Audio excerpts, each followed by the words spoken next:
Hi, I'm Matt Halpern, and I lead policy and enforcement operations for YouTube Trust and Safety globally. And I'm Jenny Flannery O'Connor, and I lead the product management team for YouTube Trust and Safety globally. We know many people have questions about our policies, so we wanted to take this opportunity to take you behind the scenes and walk you through our policy development process.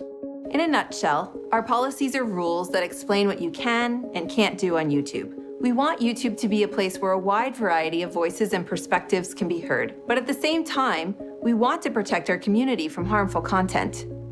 So our community guidelines are there to make it clear what can stay on the site.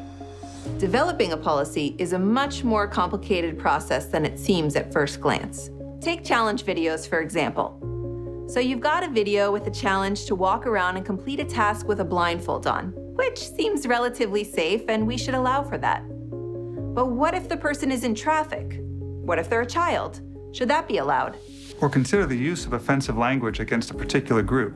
It seems obvious at first we should have policies against it. However, we need to look at who is using these words and in what context. Some people might think it's fine for a specific group to reclaim a racial slur for themselves, but not others. We also have to think about how a reviewer can know whether or not it's appropriate for someone to use it.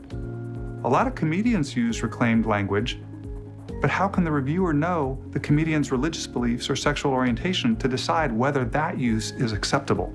So developing a policy is a nuanced process and not always cut and dried. So who actually develops the policies?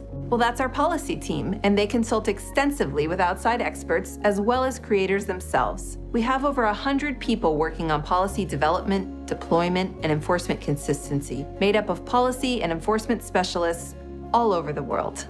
We also consult with outside experts, so we're tapping into a wide range of knowledge and experience. They can come from NGOs, law enforcement, academia, industry, policy organizations, from all sides of the political spectrum. For example, when we were updating our policy on harassment, we spoke to organizations that study online bullying, free speech proponents, and a range of policy organizations. After we've met with outside experts, we often turn to our Creators in Residence program, where we listen to a global group of creators to understand how they experience the policy, or consider how a policy update might impact a creator in the future.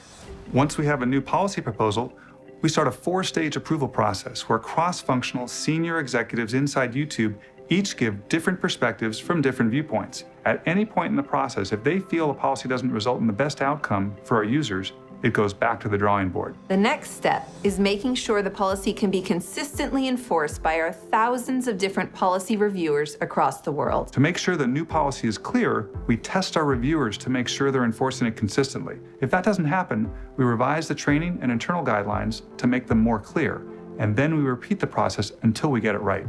So now you know how each policy is developed. You can explore the actual policies that make up our community guidelines on the How YouTube Works website. It's a carefully considered process with an incredible amount of thought, research, expertise, and collaboration going into each and every policy. We have a responsibility to make sure YouTube continues to be a place where community, learning, and opportunity are able to thrive. So we're committed to getting our policies right for our creators and community. For more details and up-to-date information, visit the How YouTube Works website